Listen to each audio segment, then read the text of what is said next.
भाऊ काही कार्य घडावं म्हणून आपल्याला देह मिळाला आणि म्हणून हा देह माझा नाही, काही कर्तव्यापुरतं मला याचा उपयोग करून घ्यायचा अशी ज्याची भावना आहे आणि देह अहमदंड हा भाव जर संपला तर उरला उरे विठ्ठल, त्या ठिकाणी फक्त उरतो तो विठ्ठल आहे. आणि ही भावना साधकाच्या मनात निर्माण होण्यासाठी काय करा तर म्हणूनी लाहो करा, गजर करा, भगवंताचं नाव घ्या. महाराज या लाहो केल्यानं या नामस्मरणानं होईल का? काळ सारा चिंतने, ज्या काळाला समस्त जग मृत्यूलोक घाबरत तो काळ या चिंतनानं, किंवा महाराज एका अभंगात म्हणतात काय नोहे केले एका चिंतिता विठ्ठले. एका विठ्ठलाचं चिंतन केल्यानं काय होत नाही, काळ दूर जातो, सर्व साधनांचं सार आहे. म्हणूनी लाहो करा. महाराज फक्त काळ दूर सारावा म्हणून जर चिंतन करायचं असेल तर पोटा पाण्याचं पण पाहिलं पाहिजे हो. नुसतं भजन करून पोट भरतय का? भरतं का? नाही म्हणा, नाही तर हो म्हणा. राग राग कशाला पाहता? भिव वाटतं बरं मला. एक तर एवढे लांब लांब बसलात तुम्ही सगळे, अडचणीतलं गाव आहे आडुळा. काहीतरी पाहिजे ना. महाराज म्हणले अरे जो भजनाला लागला त्याचा योगक्षेम परमात्मा चालवतो, पाळनाची नाही चिंता, ठावरिता देवाचा. एवढंच नाही, वेळ पडली ना तर तुका म्हणे जीवासाठी देव पोटी पडेल. विठ्ठल विठ्ठल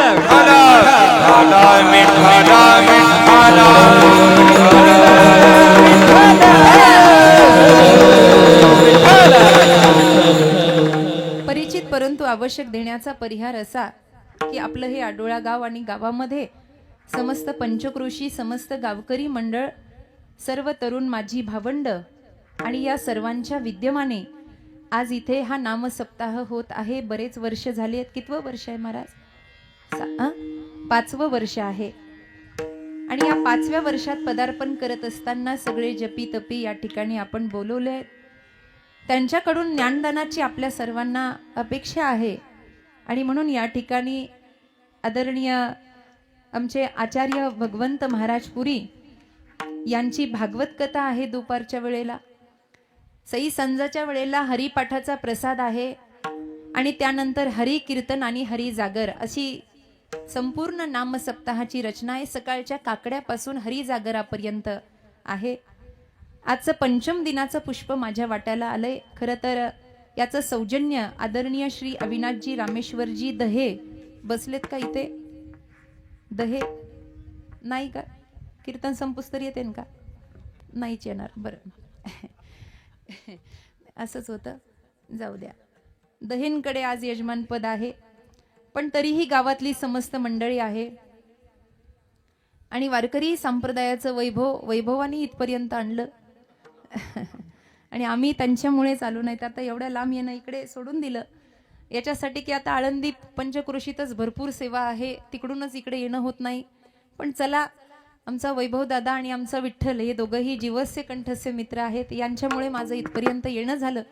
पण मी भाग्यवान आहे की मला अभिमन्यू दादाचा आवाज ऐकायला मिळाला, आमचा रोहन दादाचा मृदंग, रेंगे महाराजांचा मृदंग ऐकायला मिळाला.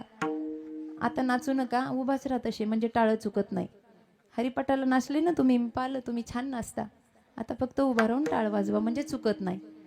मी भाग्यवान आहे, एवढ्या सगळ्या माऊलींचं दर्शन मला झालं आणि मी भाग्यवान आहे की तुम्हा सर्व माईबापांची कृपा माझ्यावर झाली.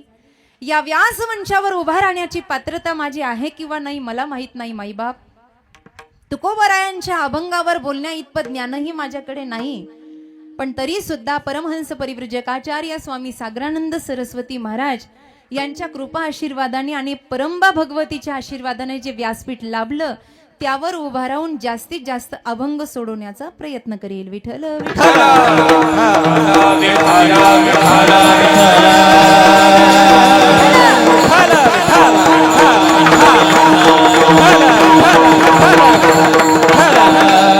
गाच्या प्रचारा प्रसारासाठीच वंदनीय तुकोबांचं येणं आहे. या जगातला अत्याधिक प्रकारचा अंधकार त्यांना दूर करायचा आहे. नाम सप्ताहाची प्रयोजना आहे कशासाठी? बस आपल्या मनातलं, या जगातलं अंधश्रद्धा, अज्ञान हे सगळं दूर जावं अत्यंत दुःखाची निवृत्ती व्हावी आणि परमानंद रूपी सुखाची प्राप्ती व्हावी. आपण जुनी जाणती मंडळी इथं बसलेली आहात. आपण अनेक मोठ्या हा मराठवाडा चांगल्यांना ऐकणार आहे हे मला ठाऊक आहे. तुमच्या पंचकृषीत सगळीकडे माझ्या कथा झाल्यात आणि म्हणून मी आपल्या सर्वांना अनुभवू नयेत. आपण पारायण करणारी, ओव्या पाठ करणारी सर्व मंडळी आहात, अभ्यासू आहात. आपल्या सर्वांना माहिती आहे वंदनीय महाराजांचं येणं कशासाठी आहे. ज्ञानोबा का आले, तुकोबा का आले, याची आम्हा करणे काम बीज वाढवावे, नामाचं बीजारोपण करावं. येऊलीसे लोप लावी येले द्वारी, त्याचा वेलू गेला गगनावरी. मोगरा फुलला, हे रोप लावायचं आणि ते वंश परंपरेनं पुढे सद्गतीत झालं पाहिजे. आजोबापासून आलं, खापर पंजोबापासून आलं तर पुढे नातवा पतरुंडापर्यंत हे गेलं पाहिजे आणि त्यानं वारकरी संप्रदायाची सेवा निष्ठेनं केली पाहिजे. कारण का, हा संप्रदाय जर टिकला, हा धर्म जर टिकला तर महाराज आपल्या जीवनातलं सुख आहे. माझ्याकडे लक्ष द्या, आपल्या जीवनातलं सुख आहे. हा धर्माची प्रतिभाषा आता लोकांनी बदलली. धर्म म्हणजे जातपात नाही, त्याच्यावरून लोक भांडायला लागले, वाद करायला लागले. अरे धर्म कोणता वेगळा आहे सांगा ना. जो दिवा सगळ्या जगाला उजेड देतो त्याच्या बुडाखालचा अंधार त्याला कधी दिसलाच नाही. तुकोबराय हा अंधार दूर करायला आले आहे. तुकोबराय आले तो सन्मार्ग दाखवायला आले आहेत. आणि खरं एक सांगू का, मनाच्या कुपीत वाक्य घेऊन जा. तुकोबांनी जो धर्म सांगितला ना, तो भागवत धर्मापेक्षा मोठा धर्म दुसरा कोणताच नाही आहे, कोणताच नाही. काही नाही बाबांनो, एकच करा. मला सांगा, अर्जुनाने ज्या वेळेला देवाला गोंधळून प्रश्न विचारला, देवा मी काय करू मला सुचेना, त्यावेळेला भगवंताने गीतेमध्ये उत्तर दिलं, ए अर्जुना ऐक, तुझ्या सर्वात दुःखाचं कारण हे आहे की तू स्वतःला जास्त महत्व द्यायला लागलायस. तू ज्या मायेमध्ये फसलायस ना, दैवी हेशा गुणमयी मम माया दुरत्तया. थोडासा इको दे आणि आवाज चांगला ठेव, माझा बसलाय बाबा आताच, त्याला उभा केलाय कसं तरी मी. ऐक, या सगळ्या दुःखाचं कारण तुझं ममत्व आहे ना. मग एक काम कर ना, आचार्याकडे लक्ष दे ना तुझ्या परिवाराकडे लक्ष दे.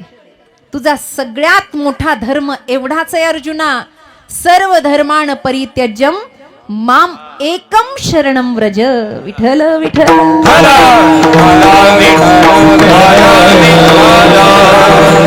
फक्त भगवंताची शरणांगती हा एकमेव मनुष्याचा. गंगा गेली सिंधूपाशी, तिने अव्हेरीले तिसी. अरे गंगेनं सिंधूला जाऊन मिळायचं असतं, तसं अंशानं अंशीला जाऊन भेटायचं असतं. या जन्माचं दुसरं काही कारण नाही. निळोबराय वर्णन करतात, येवोनिया नरदेहा काही स्वहित ते पहा, नाही तरी व्यर्थ जन्म चिंतित तसे विषय काम. पशु विषय सेविती तया परी तुझी स्थिती, निळा म्हणे व्यर्थ गेला प्राणी भूमी भार झाला. या जीवनामध्ये येऊन आम्ही करतोय काय, जे इतरांना केलं ते आम्ही करतो. एवढं सगळं सांगण्यासाठी तुकोबराय आले नाही. हे तर सोपं होतं, बसल्या बसल्या हे सगळं करता येत होतं. असा प्रश्न स्वतःच्या मनालाच विचारून बघा. तुकाराम महाराजांनी जर गाथा लिहिलीच नसती, गाथा कळते ना माझी भाषा, हो म्हणा, हो मला बरं वाटतं. गाथा लिहिलीच नसती महिला मंडळ, तर असं झालं असतं का की तुकाराम महाराजांना विमानच आलं नसतं. फक्त गाथ्यामुळं विमान आलं काय तुकोबरायांना? हा गाथा फक्त आपल्या अंधकारासाठी आहे. त्यांची भजन साधना एवढी निष्ठेची होती की देवाला सुद्धा त्यांना न्यायला यावं लागलं. एवढा त्यांच्या भजनाचा एक प्रभाव होता माईबाप. आणि तो प्रभाव सिद्ध करण्यासाठी त्यांनी काही प्रयत्न केले नाही, फक्त अखंड भजन केलं. लोकांजवळ प्रदर्शन केलं नाही. लोकांचं प्रदर्शन थांबावं आणि जीवनाचं दर्शन व्हावं. त्यांना कळालं होतं पुढे काय होणार आहे, म्हणून समोरचा कळवळा त्यांच्या मनामध्ये आला आणि त्यांनी त्यांचं येणं सिद्ध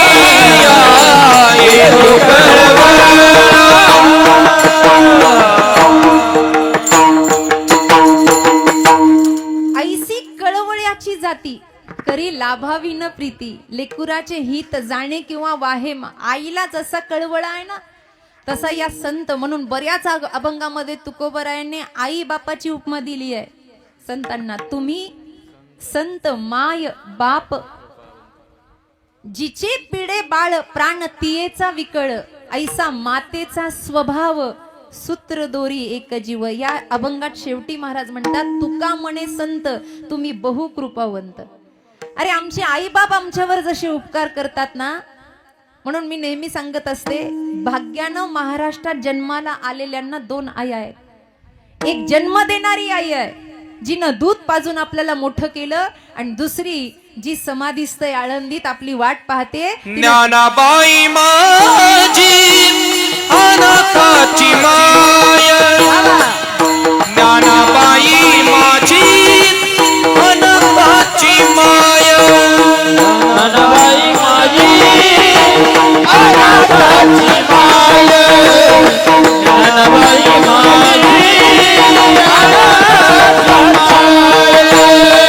ज्ञानाबाई माझी अनाथाची माय. ज्ञानाबाई माझी अनाथाची माय. ज्ञानाबाई माझी अनाथाची माय. ज्ञानाबाई माझी अनाथाची माय. एका जनार्दनी वंदित से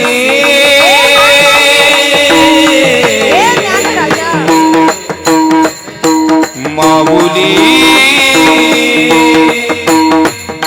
माऊली माऊली ज्ञान राजा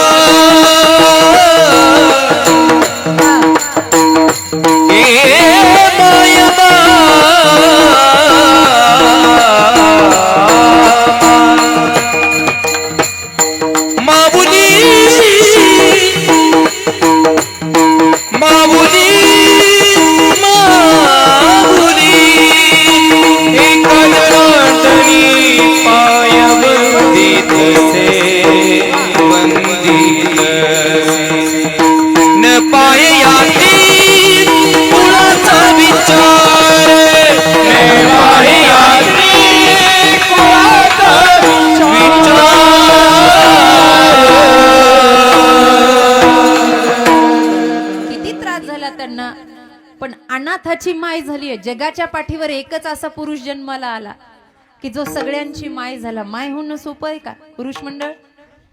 तुम्ही माना हलवा बरं. माय होणं एवढं सोपं आहे?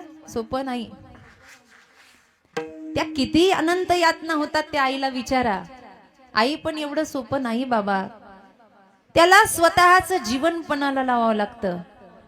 आई म्हणलं ना संतांना, याचं कारणच आहे, या संत माईबापांनी सुद्धा स्वतःच जीवन पणाला लावलं. त्यांनी जेवढी जीवनात परीक्षा, आज उपदेशपर अभंग त्यांनी लिहिलाय ना, त्यांची अधिकार आहे म्हणून लिहिला. त्या उपदेशपर अभंगावर आमच्या सारख्यांनी कीर्तन करावं हे सुद्धा मान्य नाही बरं. कारण त्यांनी जेवढं सहन केलं तेवढं आता कलियुगात आम्हाला सहन होत नाही. वेदना झाल्या तर एकादश सोडायची वेळ यायला लागली. नाही हो, डॉक्टरांनी गोळ्या घ्यायच्या सांगितल्यात, सोडा एकादशी. तिकडे त्यांचा जीव जातो पाहे, देह जाओ अथवा राहो, पांडुरंगी दृढ भावो. बोला, कुठला परमार्थ आपण कुठे आणलाय? ज्याला आता आपण परमार्थ म्हणतो ना, ओट्यावर बसल्यावर आपण चार लोकांना नाम सप्ताह त्यासाठी आहे का सांगतोय आपण लोकांना? केलंय काय आपण तुकोबासाठी? केलं काय आपण माऊलींसाठी? कधीतरी बसल्यावर स्वतःला प्रश्न विचारा. आमच्या बाया म्हणत असतात, माऊलींच्या मंदिरात गेलो पारायण केले. काही काही ना तिथं येऊन सोयरिकी जमवल्या. निर्बुद्ध प्राणी कुठले? ज्याला बुद्धी नाही ना, तो त्या समाधीवर डोकं ठेवून संसार मागतो. त्याला दळभद्री म्हणावं. अरे ती वैराग्याची भूमी आहे. कधीतरी सुवर्ण पिंपळाच्या खाली बसून म्हणा, ए ज्ञानदेवा, अरे एवढं केलं जगासाठी, मी काय केलंय तुझ्यासाठी? ए तुकोबाराय, मी काय केलंय तुमच्यासाठी? मी तुमचं लेकरू म्हणून घेतोय. आज हा उपदेशपर अभंग आहे ना, मग त्यांच्या चरित्राकडे बघा, त्यांचा अधिकार किती आहे. एकीकडे सगळं गाव आणि एकीकडे तुकोबर आहे. कळतंय का? आता 4 कविता लिहिले की लोक माऊली माऊली करत महाराज मागे येतात. आता हा फुलांचा वर्षाव केला. देवाच्या अंगावर वाहत जा बाबा, दुसऱ्या वेळेस चुकून मी आले तर माझ्या अंगावर टाकू नका. आमची तेवढी पात्रता नाही. हे फुलं देवाच्या रावळात वाहण्यासाठी आहेत. त्यांनी तेवढं केलं म्हणून आमच्यासाठी तुका विष्णू नाही दुजा म्हणे रामेश्वर भट्ट द्विजा. त्यांनी तेवढं केलं. अख्खा गाव एका बाजूला आहे आणि तुकोबारा एका बाजूला आहे. काय मागितलं जनतेला आणि काय दिलं जनतेने? काही नको होतं. अहो त्या काळामध्ये तर एवढी प्रतिकूलता होती की दगडाचे टाळ हातामध्ये घेतले आणि भजन करायला लागले. आता लोक म्हणता महाराज अहो काय करा, आमचं गावच विचित्र आहे, भजनासारखं गावच राहिलं नाही. अरे येड्यांनो, तुकोबरायांना जिथे जागा भेटल तिथं त्यांनी भजन केलं आणि जिथे भजन केलं तिथे मंदिर झालं. ही ताकद आहे त्यांची. आज का मंदिर आहे? ती जागा पवित्र झाली. एवढी ताकद त्यांच्या भजनामध्ये होती. अहो एक वेळ असा होता की तुकोबरायांना असं वाटलं सगळी लोक कोपली, पण देव पण कोपला. काय देव बोले ना. तुकोबरायांनी दगडाचे टाळ वाजवायला प्रारंभ केला.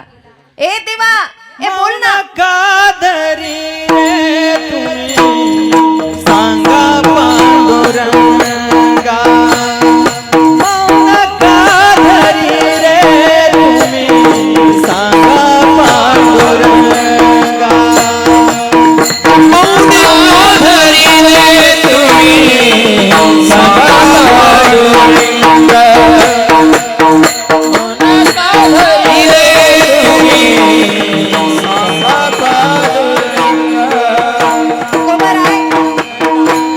देवाच्या समोर उभे आहेत. देवाच्या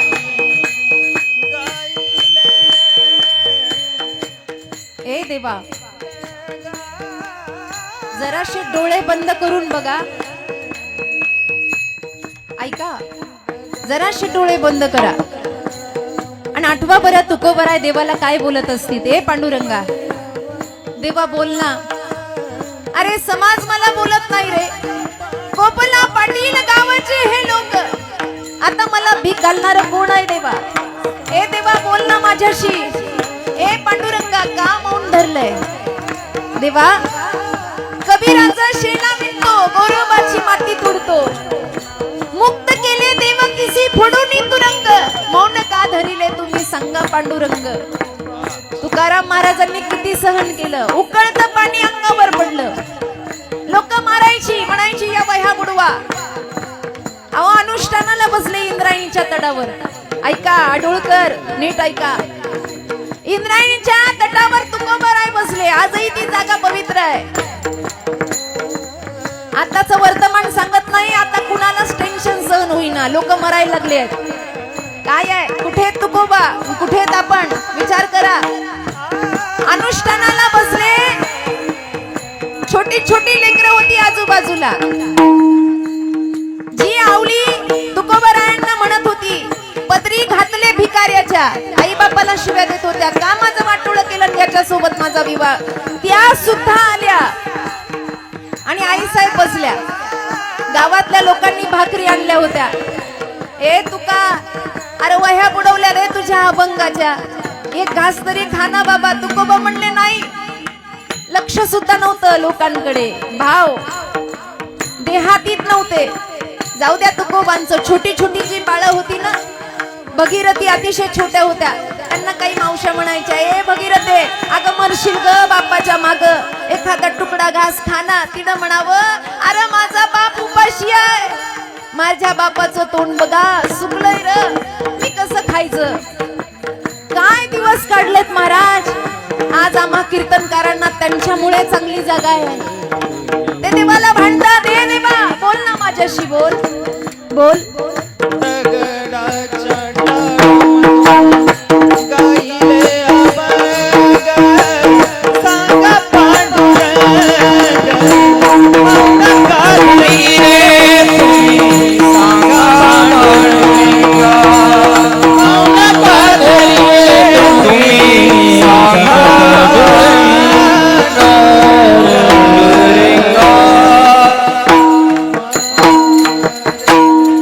जो जगाला विश्वगुरु करायला निघतो. तुकोबराय स्वतः सिद्ध झाले. साधना वारकरी संप्रदायाची अशी आहे की अगोदर आपण सिद्ध व्हा. दुसऱ्यांच्या घरावर झेंडे लावणे बस झाले. आपला झेंडा 3.5 हाताचा कधी फडकणार बाबा? कधी इथे ऐसा कर घर आवे राम, कधी हा राम इथे सिद्ध होणार? मी हे याच्यासाठी सांगतेय की उपदेश करण्याचा अधिकार फक्त त्यांना आहे, त्या संताधिकांना जे देव पाहायला गेले आणि ते देवच होऊन ठेले. कळतंय का? लाली मेरे यार की जित देखूं उत लाल, लाली देखन मैं गई तो मैं भी. आज वाडी वाडी वस्त्या वस्त्यावर वारकरी संप्रदाय आहे. आता येताना आमचा विठ्ठल म्हणत होता, काय ज्ञानोबा तुकोबांची ख्याती आहे, खरंच डोळं पाणावले आहे. आज हा मराठवाडा आहे महाराज, इथे सगळं आहे. पण आम्ही तेलंगणा सारख्या राज्यामध्ये जातो जिथे लवलेशही नाही, पण तिथे सुद्धा कुठेतरी एखाद्या करण्यावर हरिपाठ चालू असतो. तेव्हा वाटतं काय माझ्या आईचं वैभव आहे. भारताचा कानाकोपरा सुद्धा संप्रदायाने सोडला नाही. काय आहेत महाराज? कोण आहेत ज्ञानोबा? कोण आहेत तुकोबा? आज आम्हा कीर्तनकार गायनाचार्यांची ओळख फक्त त्यांच्यामुळे आहे. एवढं नाव मोठं झालं त्रिलोकामध्ये, पण फक्त नाव मोठं करण्यासाठी त्यांनी साधना केली नाही. ते म्हणायचे, देवा खरं सांगू का, तुझ्या भजनाशिवाय राहूच शकत नाही. तुम्हाला एक अभंग सगळ्यांच्या पाठातला आहे, पण मी सांगते, कदाचित हा अभंग तेव्हा लिहिला असेल केव्हा, जेव्हा पांडुरंगण तुकोबांचं बोलणं चालू असेल. बोलणं चालू असणार, त्यांच्यात ताकद होती. पांडुरंग बोलायचे तुकोबांना, आणि त्यावेळेला असं झालं असेल की पांडुरंग परमात्मा तुकोबारायांना म्हणले असतील, तुका अरे तुझ्यात माझ्यात आता फरक राहिला नाही तर भजन कशाला करतो. त्यावेळेला कदाचित तुकोबराय हे प्रमाण म्हणले असतील, ए देवा तुझं भजन करणार नाही तर माझा देह राहणार नाही. जीवना वेगळी मासोळी तैसा तुका. पाण्याशिवाय मासा राहू शकतो का? राहू शकतो? आडूळचा राहतो का पाण्याशिवाय? ए तुका अरे सोड ना भजन. कसं सोडू बाबा? तुझ्या भजनाशिवाय राहू शकत नाही. एक क्षणही जे भजनाशिवाय राहू शकत नाही, ज्यांच्या भजनाचा समाजावर परिणाम झाला, ज्यांच्या भजनामध्ये आविर्भूत भावानं जग सिद्ध झालं, ते स्वतः सिद्ध झाले, असे तुकोबराय जनसामान्यांना अज्ञानाची स्वीकृती देऊन ज्ञान संपत्तना देण्यासाठी अभंगाचं प्रथम चरण सांगतात. देहा हो नवी मी सरे, देह हो नवे मी सरे.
मी हे सरे. उपदेशपर प्रकरणातलं हे पहिलं चरण आहे. अरे बाबा, या मृत्यू लोकामध्ये देह मिळाला, हा पिंजरा मिळाला 3.5 हाताचा, पण हा माझा, हा माझा, हा माझा म्हणून आयुष्यभर आपण अहमदंड करतो आणि सगळं काही याच्यासाठीच खर्ची घालतो. खरं तर देह हा फक्त भजनासाठी मिळाला, किंवा पावला हा देह काकत आली न्याये. अनायासे हाती लागलेला हा नरदेह आहे. पावले नरदेह निधान.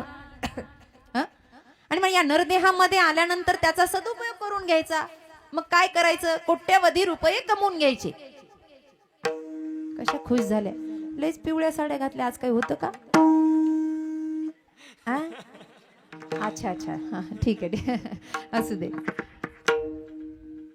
मी काय म्हणते कळतं ना? देह मिळाला मग एकदाच करून घ्या. चार्वाकासारखं यावं जीवम सुखद जीवेत ऋणम कृत्वा घृतम पिबेत भस्मीभूतस्य देहस्य पुनरागमन कुतः.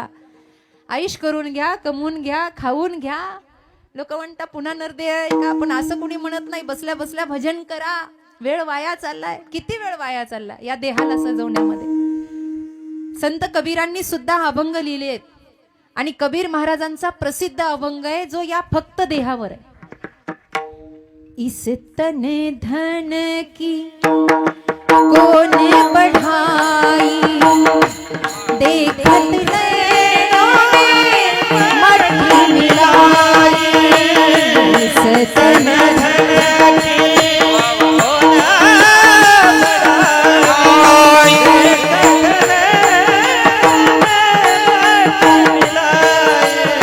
कबीर महाराज म्हणतात, इस तन धन की कौन बढ़ाई, देखत नैनों में मट्टी मिलाई. अपने खातिर महल बनाया और आप ही जाके जंगल सोया. नीट आहे का? काही काही लोक आम्हाला म्हणता, महाराज भाऊकीच्या नाकावर टिचून बंगला बांधलाय. कसा? महिला मंडळ लई जळत होती आमची जाव. ते असं बोट मोडून असतं ना, मला तेवढं येत नाही. तिच्या नाकावर टिचून घर बांधलं, बंगला बांधला. अगं पण मेल्यावर घरात ठेवता का? अपने खातिर महल बनाया और आप ही जाके जंगल सोया. एकटच जळत बसतं तिकडं मसन वाट्यात. हाड जले जैसे लकडी की मुली. आता पैसे आहेत, दवाखान्यात गेलं, हाड मोडलं की दुसरं हाड बसवा. पण ते जळायला लागलं की लाकडाच्या मुळीप्रमाणे ढणढण जळायला लागतं. हाड जले जैसे लकड़ी की मूली और बाल जले जैसे घास की पोली. कहे तो कबीर सुन मेरी गुनिया, आप गए बस डूब गई दुनिया. इस तन धन की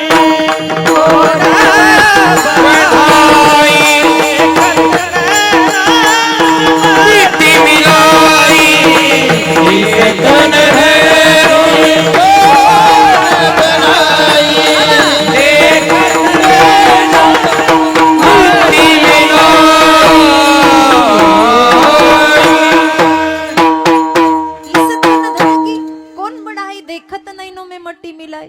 काय एवढं या शरीरामध्ये?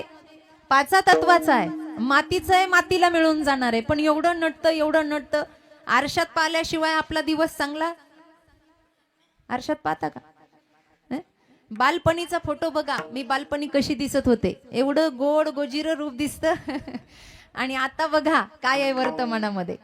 तेव्हा समजून घ्यायचं हे बिघडलं याच्यामुळे. रूप बिघडलं का आरसा बिघडला? जुने कीर्तनकार दृष्टांत रंगून सांगायचे. रूप बिघडलं का आरसा बिघडलं? एक आजीबाई म्हणे यात्रेमध्ये गेली आणि नातवानं नादच लावला, काहीतरी घ्या काहीतरी घ्या. बाई माणूस असं आहे की यात्रेत गेल्यावर काहीतरी घेऊन येईल. आणि मग चमकणारं असं चमचम चमचम दिसलं. तिच्या लक्षात आलं घरचा आरसा फुटलाय. आणि मग ती गेली आणि त्या आरशावाल्याला तिनं विचारलं, भाऊ हा आरसा कितीचा? त्यांना सांगितलं आजीबाई 50 रुपयाचा. आजीबाईनं आरसा हातामध्ये घेतला आणि पाहिलं, तोंड वाकडं तिकडं केलं. म्हणली मेल्या 50 रुपये घेतो, लुबाडतो, धड तोंड दिसना याच्यात. तो ठेवला आणि दुसऱ्या आरशाला हात लावला. तो म्हणला आजी त्याला नका हात लावू, तो 500 रुपयाचा आहे. 50लाच तोंड एवढं वाकडं तर 500 कसे देतात? आजी म्हणली माझ्यात काय दम नाही का 500चा घ्यायचा? 500चाही हातात घेतला आणि आजीबाईनं तोंड पाहिलं, पुन्हा तोंड वाकडं तिकडं केलं. म्हणली मेल्या साऱ्या जगायला इथे लुटायला आलास का? तो म्हणला काय झालं? अगं म्हणे माझ्या वयात माझ्या काळात 2 रुपयाला आरसा भेटायचा, पण मी कशी दिसायची? माधुरी दीक्षित. तेव्हा ही तरुण होती बाबा. आता 5,000चा आरसा आणला तरी चेहरा चांगला दिसणार आहे का? वेळ निघून गेला, निघून. कहत कबीर सुन मेरी गुनिया, आप गए बस डूब गई दुनिया. एकदा फोटोला हार लागला, विषय संपला. जोपर्यंत या मृत्यू लोकात आपला श्वास चालतोय ना, ज्ञान देव मौन जप माळ अंतरी. बस झाला आता देह सजवणं, बस झालं आता ह्या देहासाठी जमवणं. आपल्याला असं वाटतं आपल्यावर सगळ्याचं प्रेम आहे. आजोबा मरून पडले एका घरामध्ये, आजोबा मरून पडले एका घरात. आता बाया सरळ बसल्या, त्यांना वाटलं ॲडव्हर्टाईजच कोण होईना अजून. आजोबा मरून पडले आणि मरून पडल्यानंतर त्या आजीला असं वाटलं आजोबा गेले, कारण हातपाय थंड पडले. आवाज दिला, अज्ञान होतं, काही डॉक्टर नव्हते त्यावेळेला. हलवलं हलवलं, बाबा काही उत्तर देईना. मग अशा वेळेला ती आरडाओरडा करत दारात आली. नौजवान 4-5 पोरं असे रस्त्यातून चाललेले होते. ती म्हणले, ए पोरांनो, अरे बाबा तुमचा बाबा गेला म्हणे. पोरं म्हणले, असं कस काय? काय म्हणते, हलवते उठत नाही, अंग थंड पडलं. पोरं म्हणले, आता तुमचं काही नातेवाईक कुणी नाहीये, आम्हाला सगळी तयारी करावी लागणार. पण मग पोरं आतमध्ये आली आणि खांद्यावर उचलून असं म्हाताऱ्या बाबांना बाहेर नेणार. तो जुना वाडा होता आणि जुन्या वाड्याला ते माळवदाची घरं होती सगळी, त्याच्यामध्ये उंबरठ्याला असा उभा खिळा लागलेला होता. त्या पोरांनी बाबाला जसं खांद्यावर घेतलं आणि बाहेर येताना तो खिळा दणकन म्हाताऱ्याच्या डोक्याला लागला आणि तसंच म्हातारं उठून बसलं. खांद्यावर नेणारे राहिले असतील का? ते भूत भूत म्हणून म्हाताऱ्याला तिथंच टाकलं, मग पोरं गेली पळून. आजीबाईनं कसं तरी ओढत ओढत आणलं आणि बिछाण्यावर झोपवलं. महाराज 1-2 महिने नाही, तब्बल 7 वर्ष म्हातारं जिवंत होतं. किती? 7 वर्ष. 7 वर्षानं म्हातारं खरंच मेलं. आणि पुन्हा पोरं आली आणि खांद्यावर उचलून घेऊन चालली, तेव्हा आजी रडता रडता एकच म्हणायची, बाहेर न्यायचं तर न्या, पण वरचा खिळा पा. तुम्हाला काय होतंय हसायला? तिला सांभाळावं लागलंय सगळं. बहीण कुणाची, भाऊ कुणाचा, कोण कुणाची सखी सोय रे. कुणाची भाव कुणाचा, कोण कुणाची सखी सोय. बहीण कुणाची, भाऊ कुणाचा, कोण कुणाची सखी सोय रे. कुणाची भाव कुणाचा, कोण कुणाची सखी सोय रे. मेरा मागे सर्व राहील, फुटतील दागे दोरे.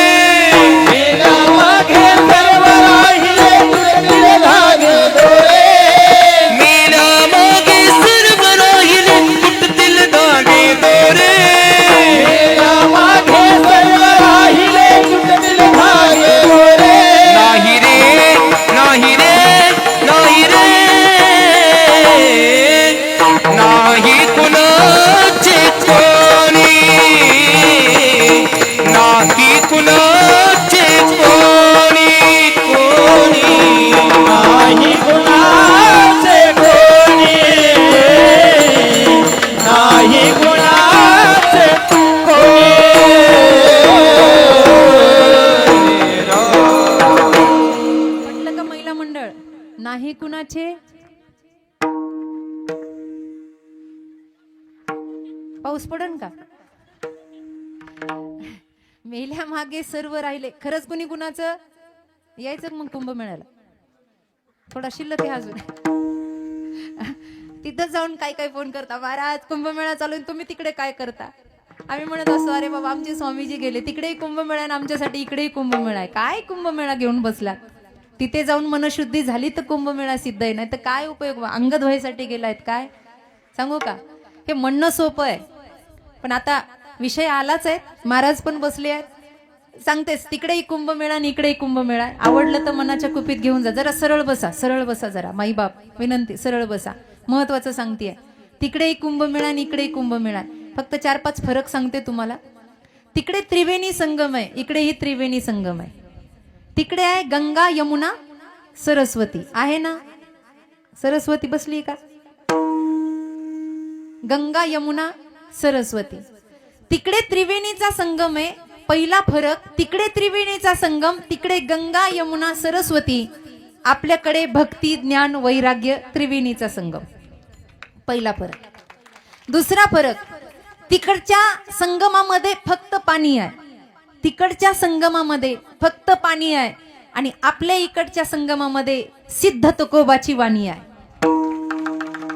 तिसरा फरक, तिकडे जायला पैसे लागतात आमचे वैभव महाराज त्यांचे मामाश्री हे सगळे म्हणले का कीर्तनाला येताना तिकीट काढा म्हणून? म्हणले का? नाही म्हणले. पंक्तीवाल्याने पंक्ती घेतल्या, आयोजकांनी आयोजन केलं. तिकीट नाही, बिना पैशाचं ऐकायला भेटतंय. तिकडे पैसे लागतात, इकडे पैसे नाही. चौथा फरक, तिकडे जाताना शरीर स्वास्थ्य चांगलं लागतं, इथे लागतं का? कुठेही बसा, काळ वेळ नाही, काही नाही, बसा, ऐका, कीर्तन करा, भजन करा. आणि पाचवा महत्वाचा फरक, एवढा सगळा आटापिटा करून तिथे संगमावर गेला आणि धक्काबुक्की झाली तर डुबून मरण्याची शक्यता आहे, पण इकडे जर डुबलात तर तरुण जाणं निश्चित आहे. हा सगळ्यात मोठा फरक. इकडे डुबणं आणि तरणं आहे बाबा. म्हणून आपल्या वाट्याला हा कुंभमेळा आला ना, आपण माझं माझं करत बसलो. कीर्तन ऐकल्यापुरतं लोक म्हणतात, महाराज खरंच ना तुमच्याकडं पाहिलं की काही नाही हो, माणसाच्या जीवनात काय तथ्य आहे, पण सोडीत कुणीच नाही. सोडलं का? तुकोबाराय म्हणले, जिजे चल ना, मी वैकुंठाला निघालो. ते म्हणले, जा, तुम्हाला काय आयुष्यभर टाळ कुठला, म्हशी कोण सांभाळणार? असं आहे बाबा.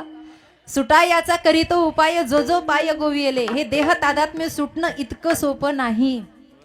याला आपण अशी मिठी मारली आहे आणि याला असं आपलं कवळलंय की याच्यातून आपलं मन निघेना. अरे, जशी एखाद्या तीर्थक्षेत्राला गेल्यावर एखादी धर्मशाळा भाड्यानं घ्यावी, किरायानं घ्यावी, तसा काहीतरी कर्म आणि भजनानंदाचा आनंद घेण्यासाठी हे घर आपल्याला भाड्यानं मिळालं. वस्ती कर वस्ती आला, प्रातःकाळी निघून गेला, तैसे असावे संसारी, सर्ववारी प्राचीनाची डोरी. वस्ती कर वस्ती आला, प्रातःकाळी उठून गेला, तैसे असावे संसारी.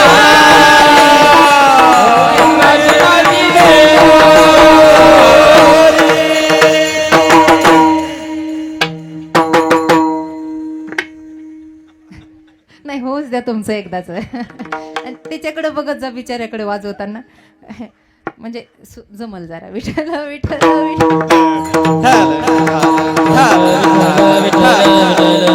वस्ती कर वस्ती आला, काहीतरी करण्यासाठी आलो, आपलं कर्तव्य संपलं, निघून गेलो. सांगतो का, देह नव्हे मी हे सरे. या देहाचं तादात्म्य धरून बसलोय, याची आवड धरून बसलोय, जे करायचं ते बाजूला राहिलं, त्याच्यामुळे विठ्ठलाचा आनंद घेता येत नाही. तुकोबराय म्हणतात, हा जर उरला उरे विठ्ठल, हा आनंद घ्यायचा असेल तर त्याच्यासाठी संप्रदायात एक साधना सांगितली, अभंगाचं दुसरं चरण.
म्हणूनी लाहो करा, घाई करा, तातडी करा, गजर करा. कधी करा? सकाळी उठल्यापासून करा, झोपेपर्यंत करा, जागृत अवस्थेमध्ये करा. आणि इतका करा की आपण झोपल्यावर सुद्धा अर्जुनाचा रोम रोम जसा कृष्ण कृष्ण म्हणत होता ना, तसं आपला रोम रोम सुद्धा कृष्ण कृष्ण राम राम म्हणून लाहो करा. काळ सारा चिंतन. अरे जीवनात येणाऱ्या प्रत्येक वेळेचा, प्रत्येक क्षणाचा, प्रत्येक मिनिटाचा सोनं केलं पाहिजे. नामसप्ताह त्याच्यासाठीच आहे. नामसप्ताह कशासाठी? आपल्या नामसप्ताहाचं नाव काय? अखंड. असं आहे का? अर्ध्यात अखंड हरिनाम सप्ताह असं नाही, अखंड आहे. कुठेही खंड पडू नये. या 3.5 हाताच्या देहामध्ये आपला कुठेही खंड पडू नये. देवे दिला देह भजना गोमटा. हे भजन करत असताना खंड पडायचा नाही. यासाठी कीर्तन आहेत, यासाठी प्रवचन आहे. कीर्तनात बसल्यावर सुद्धा खंड पडू नये. कीर्तन चांग, कीर्तन चांग होय अंग. कीर्तनकाराचंही अंग हरिरूप व्हावं आणि सांगणाऱ्याचंही व्हावं. आपलं होतं काय तसं? आपण वाट पाहतो विनोद कधी सांग, आम्हाला हसायला कधी भेटल. अर्ध लक्ष त्याच्या आपल्याकडं असतं. तिथं सोडली पण उचलून कोणी नेऊ नये. बरं ते सुटलं, मन लागत नाही. आत्ताच सोडा हे लिखित आहे. मनुकृत ग्रंथ आपण वर्णन करत नाही, पण नरसिंह सरस्वतीने लिहिलेला गुरुचरित्र ग्रंथ यात असं स्पष्ट वर्णन आहे की कीर्तनात बसल्यावर सुद्धा माणसाचं मन लागणार नाही. आताही काही जणांचं मन लागत नाही. काही सत्वगुणी, रजोगुणी, तमोगुणी असतात. तमोगुणी बहुतेक वेळेला कीर्तनाला येतच नाही. अभिमन्यू दादा आले तरी तोंडात तंबाखू दाबून बसतील, आजचे सोडून. हसलेत म्हणल्यावर काहीतरी. एक तर तमोगुणी कीर्तनाला येत नाही, आले तरी असं आहे. रजोगुणी येतात पण चुका काढतात. सत्वगुणी बसतात आणि नितध्यासन करतात. आम्ही जे ऐकलं, जसं रवंत म्हणतात, पशु पक्ष्यांनी तो चारा खाल्ल्यावर ते एका जागेवर बसून रवंत करतात ना, तसं श्रोत्रिय ब्रह्मनिष्ठांचं चिंतन ऐकलं, काही आत्मज्ञानाचं चिंतन ऐकलं की ते एकट्यात बसून त्याचं रवंत करायचं असतं. कारण का? हा देह जो सार्थकी लावायचा आहे तो पुन्हा नाही. देहाच्या आसक्तीमध्ये सारं जीवन चाललं बाबा, सारं जीवन चाललं. कीर्तन ऐकले तरी आमचा मोह सुटेना. एक साधा प्रश्न सगळ्यांना विचारते. मी आता कीर्तन झाल्यानंतर माझी पिशवी उघडली आणि तुम्हाला 2 मूर्त्या मला दाखवायच्या आहेत. एक रामाची आहे आणि एक रावणाची आहे. नीट ऐका. एक रामाची आहे आणि एक रावणाची आहे. तुम्ही कोणत्या मूर्तीला हात लावता?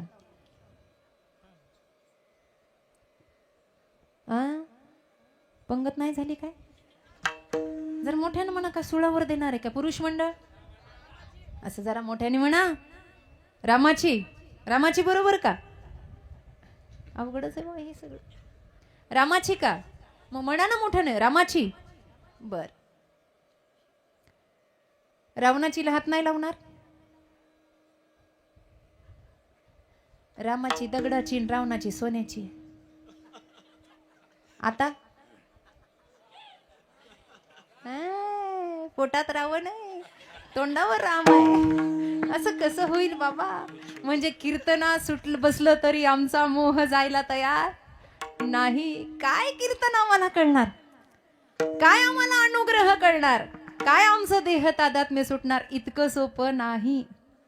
सारखं मन पळतंय सारखं.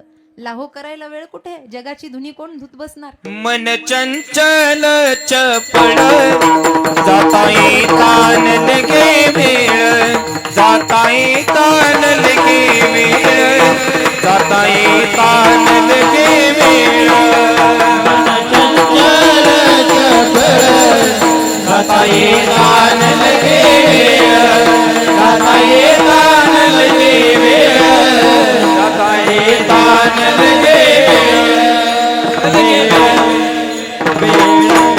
इतकं चंचल आहे. कृत यह मन की अटपटी, झटपट लखे न कोय. झटपट लख जाय तो चटपट दर्शन होय. याला बांधून ठेवणं हे सारखं संसाराकडे. बरं आपण त्या काकड्यापासून रडतोय, संसार दुःख मूळ. रडतो की नाही? रडतो की नाही सांगा मला. रडले ना? इमानदारीनं वरती हात करा बरं. कोणाकोणाची लग्न झाले? इमानदारीनं वरती हात करा. कुणाकुणाचे लग्न झालेत? अगं बाई महाराज, सगळे संन्याशीच बसले तिथे. ह्याही संन्याशी आहेत. म्हणजे इतका कटाळा आलाय की वर हात करायची पण इच्छा नाही यांना. एवढा कंटाळा येऊन सुद्धा आमचं मन पुन्हा तिथेच फसतंय. समर्थ रामदास सत्संगाला बसायचे आणि बसल्यानंतर लोक असे बसायचे, कुणी जांभळ्या द्यायचं, कुणी स्वतःच्या हातात घड्याळ असून दुसऱ्याला टाइम विचारायचं. जेला कटाळा आला ना ते शेवटी असंच करीत असतात. 11:15 11:15च्या दरम्यान त्यांना जर वाटलं ना लयच वेदांत सुरू झालाय, मग किती वाजले रे, म्हणजे हे इथून सुरू होतं बायांचं. बाई काय करा, उद्याच्या भाजीला काय काही कळच ना, म्हणजे विषयच नाही बोलायला, काहीतरी बोलायचं. असंच सत्संगामध्ये सुरू राहायचं. समर्थांनी बघायचं ना अभ्यास करायचा. एक दिवस समर्थ सगळ्यांना म्हणले, अरे बाबा, मी करता ऐसे म्हणसी, तेने तू कष्टी होसी, राम करता म्हणता पावसी, यश कीर्ती प्रतापे. दासबोध वाचा तुम्ही. ते म्हणले, अरे कशाला मी माझं करता, हे सगळं सोडा. लोक म्हणले, महाराज सुटायलाच तयार नाही. आम्ही एवढा सोडायचा प्रयत्न करतो पण सुटायलाच तयार नाही. महाराजांनी एक कृती केली. पावसाळ्याचे दिवस येईपर्यंत रोज सत्संग केला. पावसाळ्याचे दिवस आले, एक पिंपळ वृक्षाचं झाड त्या सत्संग हॉलच्या समोर होतं आणि त्या झाडाजवळ अशी मुठभर साखर टाकली. आता मुंगळे आणि मुंग्या पावसाळ्यात जास्त, एवढं तरी पटतंय ना, मुंगळे आणि मुंग्या. ते अर्ध झाड भरलं महाराज सत्संग सांगेपर्यंत, अर्ध झाड भरलं. आणि भरेपर्यंत महाराजांनी प्रवचन चालू ठेवलं. अर्ध झाड असं भरलेलं दिसलं की चालू प्रवचनातून महाराज उठले. सगळ्यांना माहितीये समर्थांना फक्त एक लंगोटी असायची, पूर्ण अंग उघड. जाम समर्थ काही लांब नाही तुमच्यापासून. समर्थ रामदास स्वामी फक्त लंगोटीवर, पूर्ण देह उघडा. आणि सगळे असे बसलेले. महाराजांनी ते झाड अर्ध्यात भरू दिलं आणि तसेच्या तसे उठले, पळत गेले आणि त्या झाडाला अशी मिठी मारली. आता मिठी मारल्यानंतर मुंगळे अंगावर चढले, काय गुदगुले केले असतील का. ते मुंग्या तरी बिचाऱ्या गरीब आहे, पण ते मुंगळे एवढे आगाऊ आहे. ते जर माणसाचं मांस धरलं तर तुटते, पण मांस सोडत. काही मुंगळे इतके चिटकून बसता. मुंगळ्याचे सांगते मी तुम्हाला, काय झालं हसायला. एवढे चिटकून बसता महाराज, तुटायची वेळ होती पण ते काही सोडत नाही. महाराजाच्या अंगाच्या चिळकांड्या उडाल्या, रक्ताच्या सगळ्या धारा लागल्या आणि महाराजांनी मोठ्यानं ओरडायला सुरुवात केली, वाचवा वाचवा. 2-3 शहाणे समोर बसून कीर्तन प्रवचन रोज ऐकायचे. ते म्हणले, हे तर येडं निघालं. महाराजाला तर आम्ही शान समजित होतो म्हणून याचा अनुग्रह घेतला. ते 2-3 जण शहाणे म्हणणारे महाराजांच्या जवळ गेले. म्हणले, स्वामी का रडताय. ते म्हणले, अरे मुंगळे मुंग्या फार चावतायत, मला त्रास सहन होईना. त्यांनी सांगितलं, महाराज मिठी तुम्ही मारली आहेत, फक्त ती सोडा म्हणजे यांचं चावणं सुटेल. महाराज म्हणले, संसाराला मिठी तुम्ही मारली आहे, फक्त ती सोडा म्हणजे चावणं सुटेल. विठ्ठल विठ्ठल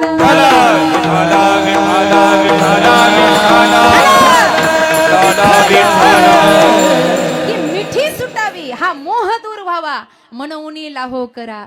काय होईल त्यानं, काळ सारा चिंतने. महाराज फक्त काळच दूर जाईल का, पुन्हा या देहाचं काही भरण पोषण नाहीये का. महाराज म्हणले, अरे गीतेचं त्याचं तत्व आहे, जो होय मज अनन्य शरण, त्याचे निवारी मी जन्म मरण. या लागी शरणांगता शरण, मीच ऐकू अनन्यश्चिंतयंतो मा, ये जनापरी उपासते तेषाम नित्यभियुक्तानाम योगक्षेम वहाम्यहम. अभंगाचं 3रं चरण. पाळनाची नाही चिंता, पाळनाची नाही चिंता,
कुमारी कुमार कुमार हरी विठोबार कुमारी कुमार कुमार हरी सर्वांनी भजन करायचं.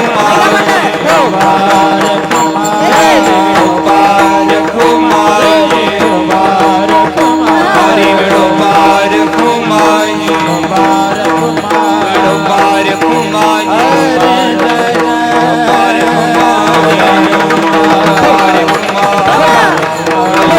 विठोबार कुमारी विठोबार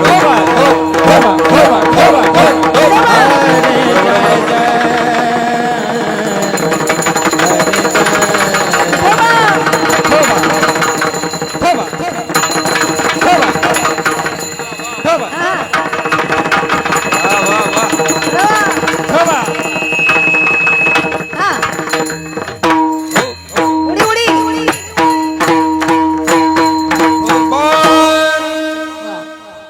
तुम्ही काही धक्का लागू दिला नाही अंगाला. भजन केलं का म्हणून लाहो करा. काय होईल देव सांभाळेल ना बाबा सगळं. त्याचं तत्व आहे. तुकोबरायांचा एक प्रसिद्ध अभंग आहे, माझ्या विठोबाचा कैसा प्रेम भाव आपणची देव होय गुरु. हा अभंग म्हणताना कधीतरी डोळ्यात पाणी येतं का? एवढ्या दिवसाचा हरिपाठ चालू आहे, एवढ्या दिवसाचं भजन चालू आहे. हा अभंग सिद्ध तेव्हा होईल ना जेव्हा देवानं आपल्यावर केलेली कृपा आठवेल. जन्म झाल्यापासून आतापर्यंत इथे बसलेल्या माई बापांवर कुणावर कधी ना कधी तरी विठ्ठलाची कृपा झाली असेल का नाही? तुम्ही उगाच कीर्तनाला आलात का?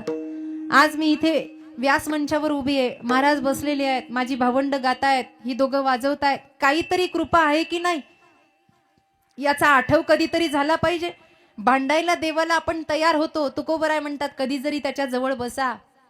हा अभंग म्हणताना 100% डोळ्यात पाणी आलं पाहिजे. ए देवा माझ्या विठोबाचा, ए देवा काही नव्हतं माझ्याकडे, देवा तुला कधीतरी म्हणलो असेल, देवा काय रे माझे हे हाल, जगाला एवढं दिलं माझी फाटकी जोळी. ए देवा माझ्या विठोबाचा कैसा प्रेम भाव आपणची देव होय गुरु. पडिये देह भाव पूर्वी वासना अंती ते आपणा. माझं म्हणताना काहीतरी झालं पाहिजे, काहीतरी अनुग्रहित झालं पाहिजे ना बाबा. आणि त्याला एकदा माझं म्हटलं की तो आपला सगळा योगक्षेम चालवतो. तुका म्हणे घालू तयावरी वाहू हा संसार.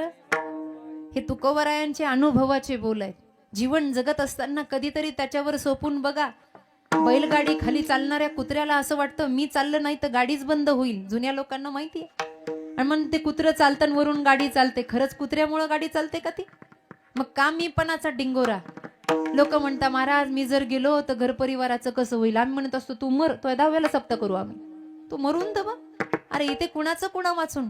चालणारं कुत्रं हाड सापडतं म्हणून हाड तोंडामध्ये घेतं आणि चावता चावता त्याच्याच हिरड्यातून जसं रक्त निघतं, पण ते आनंदी होतं की मी चावून चावून या हाडातून रक्त काढलं. वेड्या ते रक्त तुझंच आहे. तसं इथे राबून राबून राबून जीवन बर्बाद झालं. पण आपलं किती बर्बाद झालं हे सुद्धा कळेना. क्षणभर सुखासाठी सगळं वाया घातलं. काय आहे महाराज, क्षणक्षण हाची करावा विचार, करावा या पार भव सिंधू. पुन्हा हातातून गेलं की सुटलं की नाही. उठ जाग मुसाफिर भोर भैया ब्रैन कहा जो सोवत है, जो सोवत है सो खोवत है, जो जागत है सो पावत है. उठ नींद से आँखियां खोल जरा और अपने प्रभु से ध्यान लगा. यह प्रीत करण की रीत नहीं, प्रभु जागत है तू सोवत है. अरे त्याला झोप आहे का सांगा ना मला. सगळ्या सृष्टीचं सर्जन तो करतो. काही काही लोक म्हणतात आमचं कसं होईल. अरे चिंता कशाला करता, त्याच्यावर सोपवा. जेव्हा दात नव्हते तेव्हा आईच्या स्तनात दूध त्यानंच दिलं ना. आता दात आहे तर तो खायला देणार नाही का? पण आपला त्याच्यावर विश्वास बसेल तेव्हा. गीता सांगते श्रद्धावान लभते ज्ञानम तत्पर संयतेंद्रिय. त्या कौरवांच्या विरोधात जाऊन पांडवांना सांभाळलं. स्वतःसाठी सोन्याची द्वारका अश्विनी कुमाराच्या मदतीनं तयार केली. सगळ्यांचं स्वप्न असतं अन्न वस्त्र निवारा. देवालाही काय राहावंसं वाटलं नसेल का? पण देव त्या घरामध्ये किती काळ राहिले हे माऊलींचा हरिपाठच आपल्याला सांगेल. ज्ञानदेव म्हणे व्यासांची या द्वारकेचा राणा कशासाठी पांडवांच्या घरी राहिला. काही काही लोक म्हणतात आत्याची मुलं होती. जर तिथे सगळे सोयरे होते तर दानव कुळातला प्रल्हाद कोणता नातेवाईक होता. अरे ऊंच नीच काही नेनो भगवंत तिष्ठे भाव भक्ती देखोनिया. फक्त त्याच्यावर श्रद्धा ठेवा. चोखोबांवर एवढे संकट आले, चोखोबांनी चिंता केली नाही. चोखोबाची बहीण झाला सरंगधर, वहिनी उघडा दार हाका मारी. महाराज सेना महाराजांना दर्शन दिलं, नावी बनले स्वतः. नरहरी महाराजांना दर्शन दिलं, संतांवर कृपा केली. ते संत याच महाराष्ट्रातले आहेत. जर त्यांच्यावर एवढी कृपा होते, कधीतरी विचार करा आपल्यावर का होत नाही? का होत नाही? आपण कुठेतरी आपल्या मनात वाकडेपणा आहे. माऊलींची एक प्रसिद्ध ओवी आहे, जडजडोनी वाहिला निग ये भक्तीचे वाटे लाग, जेवी पावसी अव्यंग निजधाम माझे. कुठे भक्तीचं अव्यंग? आपल्याला अजून भक्ती सापडलेली नाही. ज्याला आपण भक्ती म्हणतो ते फक्त ढोंगय भक्ती नाही. कारण खरी भक्ती जर साध्य झाली तर मन संसारात लागतच नाही. तुकोबरायांचं मन खाण्यापिण्यामध्ये होतं का? जया परमार्थाची चाड त्यांनी सांडावे लिगाड. काय खातो आम्ही कासया सांगते, बाई आली एक ठकवायला. तुकोबराय म्हणले, जाई ओ माये न करी सायास, आम्ही विष्णुदास तैसे नोय. ना काम बाधित करतो, ना क्रोध बाधित करतो, ना मनाची आसक्ती. हे सगळं भावाव त्या देवावर लोटून दिला. आणि देवा तू आता आम्हाला सांभाळ. आणि देवाने सांभाळलं. एक शेवटचा प्रसंग सांगायचा आहे महाभारतातला. एक शेवटचा प्रसंग आहे. कौरव पांडवांना सम्मिलित करण्यासाठी भगवंतांनी खूप प्रयत्न केला, झाले नाही. दुर्योधन म्हणायचा, सुईच्या टोकावर बसेल एवढी जागा सुद्धा मी बिना युद्धाची देणार नाही.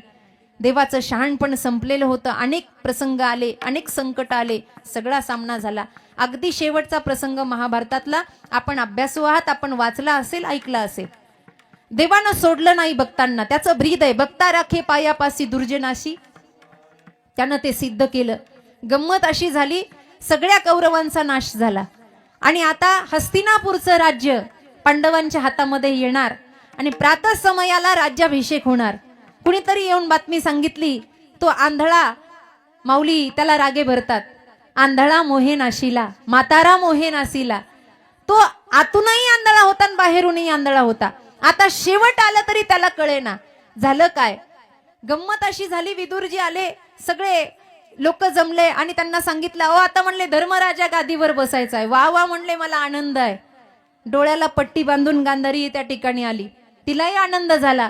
पण हा जो म्हणत होता मला आनंद झाला, याला खरा आनंद नव्हता. तो म्हणला, असं आहे सगळं आनंदाचं आहे, फक्त एक इच्छा राहिली आहे.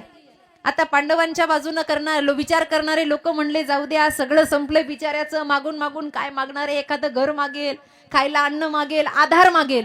धृतराष्ट्राने काय मागितलं असेल? सगळ्यांना सांगितलं, काही नाही, मला कुणालाच भेटायचं नाही, पण मला फक्त एकदा भीमाला मिठी मारायची आहे. काही करा, पण भीमाला माझ्या समोर हजर करा. आता भीम असे होते महाराज, बलाढ्य. हा निरोप भीमदादा पर्यंत पोहोचल्याबरोबर भीम लागले ना उड्या मारायला. ते म्हणले, याला म्हणतात काकाचं पुतण्याचं प्रेम, यांना काय माहिती यांचं काय होणार आहे. ते म्हणले, याला म्हणतात निष्ठा. कुणाला नाही काका भेटणार, पण ह्या भीमाला भेटणार. कृष्ण म्हणले, लय उड्या मारू नको, तुला कळत नाही इथे काय चाललंय म्हणून. ते म्हणले, नाही नाही, सगळं संपलं. अरे ज्याचं संपलं ते आता कशाला कटकारस्थान करेल? भगवान श्रीकृष्ण मनातल्या मनात म्हणतात, तो कौरवाचा बाप आहे, कटकारस्थान नाही करणार तर आंधळा शोभेल कसा? सगळी गीता त्याला समजली नाही. त्या गीतेमध्ये त्यानं एकच प्रश्न वारंवार विचारला, धर्मक्षेत्रे कुरुक्षेत्रे समवेता युत्सवा मामका पांडवाचैव किम कुर्वत. माझी मुलं कुठेच सांगा, बाकीची गीता मला कळत नाही, माझे लेकरं कुठेच सांगा. असा जो मोहानं ग्रासला, त्याच्या मनात काय चांगलं असेल का? भगवंताला हे कळालं. दुसरा दिवस प्रातःसमय झाला, सूर्याच्या किरणेबरोबर स्वाहाकार सुरू झाला आणि राज्याभिषेकाची तयारी झाली. झाल्यानंतर भगवंत सावधच होते. भीमदादा ही गदा घेऊन तयारच होते. म्हणले, बस आता काही नाही, काका एवढा प्रेमानं जवळ येऊ पाहतोय, मिठी मारू पाहतोय, आता मलाही भेटायला काय हरकत आहे. सगळे महाराज, सभा भरलेली, गांधारी माता आल्या, धृतराष्ट्रांना महलामध्ये आणलं. आणि असे सगळे समोरून येत येत येत असताना भगवान श्रीकृष्णांनी सैनिकांना आवाज दिला. आणणारे म्हणले ते. आता काय आणा म्हणले, याच्याकडे लोकांचं लक्ष लागलं. भीम असा जवळ जवळ आला आणि काका मी आलोय असा आवाज दिला. भीमाच्या मनामध्ये काही नाही, निष्कपट.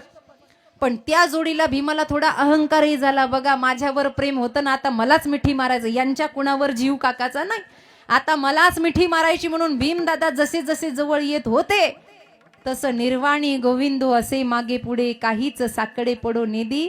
या अर्थाने भगवंत म्हणले, भीमा मागे हो. अरे म्हणले, कृष्णा देवा मला भेटू दे, म्हाताऱ्याला पश्चाताप झालाय. अरे असं काय करतो, किती वेळेला आमच्या मध्ये येणार आहेस तू, कशाला आता येतो, आमचं आम्ही पाहून घेतो ना बाबा. चांगले दिवस आले की लोक मध्यस्थीलाच विसरून जातात, जे ना आपलं जमिलेलं असतं. आता कशाला म्हणले तू तुझं घर, तुला काय बायका पोरं नाही का, जा ना म्हणले तुझ्या घरी, आता काका भेटतोय तर कशाला मध्ये थिणगी लावायला आला. देव म्हणला बघा ज्याचं करावं बोलते म्हणतं आपलंच खर. भीमाला असं लोटलं आणि सैनिकानं भीमासारखा दिसणारा लोखंडाचा पुतळा असा जसा म्हाताऱ्याच्या समोर मांडला आणि भीम म्हणून धृतराष्ट्रानं जशी मिठी मारली तशी त्याचं पाणीच झालं आणि मग भीम चक्कर येऊन पडला. म्हणला आपली तर वाफच झाली असती, आपली तर वाफच झाली असती. हा देव का कुणास ठाऊक आमच्या मूळ स्थानावर आहे. हा वारंवार आम्हाला वाचवतो आणि स्वतःच देव पण पणाला लावतो. अभंगाचं शेवटचं चरण. तुका म्हणे